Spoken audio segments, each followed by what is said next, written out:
Hey everyone, and welcome to This Explainer. Today, we're doing something a little different. We're going to completely dissect the anatomy of a high-stakes, real-world international lawsuit. We hear about global trade, tariffs, and international disputes in the news all the time, right? But the actual mechanics of how these massive conflicts are resolved usually remain hidden behind closed doors and some seriously dense legal jargon. Well, in this explainer, we're pulling back the curtain. We're going to decode a fascinating case from the World Trade Organization, specifically Dispute Settlement 404. This was a major clash between the United States and Vietnam over frozen warmwater shrimp. Whether you're an economics enthusiast, a law student, or just someone curious about how the global economy actually functions on a practical level, this structured breakdown is going to give you a front-row seat to international trade law in action. Here's our roadmap for today. We'll be walking chronologically through this whole dispute, starting with the billion-dollar shrimp trade, getting into the anti-dumping dispute, entering the WTO arena, moving through Phase 1 consultations, Phase 2 with the panel, and finally, the verdict. All right, let's jump right into Part 1, the billion-dollar shrimp trade and the real-world economic stakes. You know dry international law? It's literally always driven by massive on-the-ground economic realities. We're not just talking about abstract legal theories here. We're talking about real people's livelihoods, major industries, and billions of dollars changing hands across oceans. Just look at these numbers. Back in 2009, Vietnam exported a staggering 210,000 tons of shrimp. That brought in roughly $1.7 billion. And by 2010, that estimate jumped to 240,000 tons. Now, Japan was actually the largest market by volume, but the US was the second largest. And here's the absolute crucial detail. American companies were paying premium prices. In just the first 11 months of 2010 alone, the U.S. paid $511 million for 48,000 tons of shrimp. That means Vietnam was seeing massive profit margins from the American market. But as we see time and time again in global economics, a massive influx of imported goods usually triggers a pretty defensive response from domestic industries who are suddenly facing intense competition. Which brings us to Part 2, the anti-dumping dispute, and the mechanics of tariffs. So we're shifting gears from that massive economic boom to the specific legal friction that sparked the whole lawsuit. Back in 2004, trying to protect domestic fishermen, the U.S. Department of Commerce initiated anti-dumping investigations into Vietnamese shrimp, and they eventually slapped on some pretty significant tariffs. After several years of administrative reviews, which the U.S. conducts annually to recalculate those tariffs, Vietnam basically said enough is enough, these calculation methods aren't fair. So in early 2010, Vietnam formally pushed back with 3 very specific points of contention against the U.S. Department of Commerce. First, they contested a mathematical calculation called the zeroing methodology. Second, they objected to the U.S. limiting the number of mandatory respondents. Basically, the U.S. only fully investigated a few top exporting companies like Minh Phu and Chemex instead of everyone. And third, Vietnam challenged the application of a massive 25.76% countrywide rate applied to the remaining businesses. The U.S. justified this by claiming those businesses weren't actually independent from the Vietnamese government because of their non-market economy status. Okay, I want to pause right here for a second because that first point, zeroing, is absolutely central to this explainer. What is it? Well, zeroing is a mathematical calculation used to determine an average dumping margin. Imagine a company exports 2 batches of shrimp. In the first batch, they sell it abroad for less than their domestic price. That's considered a positive dumping margin. But in the second batch, they sell it abroad for a higher price than at home. Mathematically, that should be a negative margin that offsets the first batch, right? Well, with zeroing, the U.S. doesn't even count the negative margin. They just literally zero it out, turn it into a zero.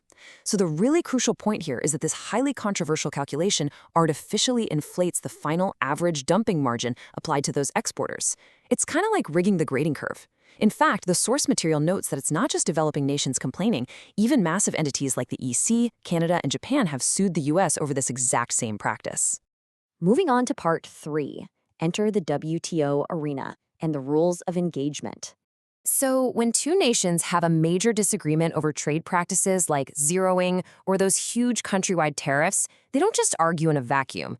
They enter the WTO's Dispute Settlement Understanding, or the DSU process. This is the rigorous, multi-stage legal arena these two nations are stepping into.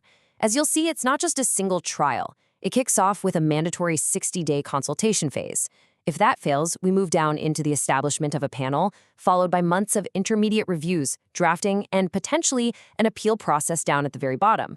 It's a highly deliberate, almost mechanical process designed to ensure transparency, equality, and strict adherence to international trade law. Let's look at Part 4, Phase 1, Consultations. The attempt at diplomacy. You know, the WTO process always demands an initial attempt to negotiate before a full-blown trial begins. The hope is that the nations can find a mutual agreement without draining international legal resources. So, on February 1st, 2010, Vietnam officially submitted a request for consultations to the US over in Geneva. The rules give the responding member, in this case the US, a pretty tight window to reply and negotiate. But diplomacy just didn't work out this time. Just a little over 2 months later, on April 7th, the consultations formally failed, and Vietnam requested the formation of a panel. Now, under WTO rules, a defending nation can actually block the formation of a panel at the first meeting, which is completely standard practice. But by the second meeting of the dispute settlement body on May 18th, the panel was officially established by automatic consensus. The talking was over, the litigation had officially begun. Which takes us to Part 5, Phase 2, the panel, the actual legal battle. All right, so this is the trial phase of the DSU process. This is where the heavy legal lifting actually happens, and where both countries deploy their absolute top trade lawyers to argue their case. But a really fascinating procedural reality popped up right at the start. The WTO Secretariat provided a list of potential judges, or panel members, for both nations to agree on. But, as is increasingly common in these highly contested global disputes, the US and Vietnam simply could not agree on who should hear the case. Both sides, naturally, probably wanted experts sympathetic to their own legal philosophies. So, what happens when there's a total deadlock? Well, according to Article 8.7 of the DSU, the WTO Director General has to unilaterally step in. So, on July 26, 2010, the Director General bypassed the gridlock entirely and directly appointed Mohammed Saeed, Deborah Milstein, and Ian Sanford to serve as the panel. Once that panel was finally seated, they followed a strict, incredibly structured workflow. They kicked off with first written submissions. These are massive, highly confidential documents outlining all the facts and legal arguments. And it's definitely worth noting here that the US immediately used this initial phase to play hardball. They officially challenged the panel's actual jurisdiction to even hear certain parts of Vietnam's complaint. Kind of a bold move, right? Following this comes the first panel meeting, where both sides orally present their cases and have to answer direct, probing questions from the panel. And finally, the panel completely isolates itself from the parties to draft their interim and final reports, meticulously weighing the facts against the massive text of the global trade agreements. And finally, Part 6, the final verdict. The July 2011 panel ruling. After 18 long months of intense legal maneuvering, thousands of pages of written submissions, and literally millions of dollars of trade hanging in the balance, the WTO panel finally released its ruling, which was later formally adopted in September. And you know what? It was a split decision, where both nations actually saw specific legal arguments validated. For Vietnam, it was a huge landmark victory on two massive fronts. The panel ruled that the US's use of the zeroing methodology definitively violated WTO rules. Boom. They also ruled in favor of Vietnam regarding that massive 25.76% countrywide rate, declaring that applying this blanket tariff was also a violation. This was a particularly huge win, setting some really vital precedent for developing nations in the WTO. However, the United States also secured a key procedural victory of their own. On the issue of limiting mandatory respondents, meaning the U.S. only fully investigating a few top companies rather than all 30-something that applied, the panel found absolutely no WTO violation. It turns out WTO rules actually allow a country to limit their investigation pool if it is mathematically impractical to investigate every single one. As we wrap up this explainer, I want to leave you with a final thought to really reflect on. We've just walked through the mechanics of a complex, multi-year legal process involving panels, terms of reference, mathematical dumping margins, and international dispute mechanisms. It can all seem incredibly dense. But how do these rigorous, step-by-step international trade frameworks continue to shape the everyday economics of developing and developed nations alike?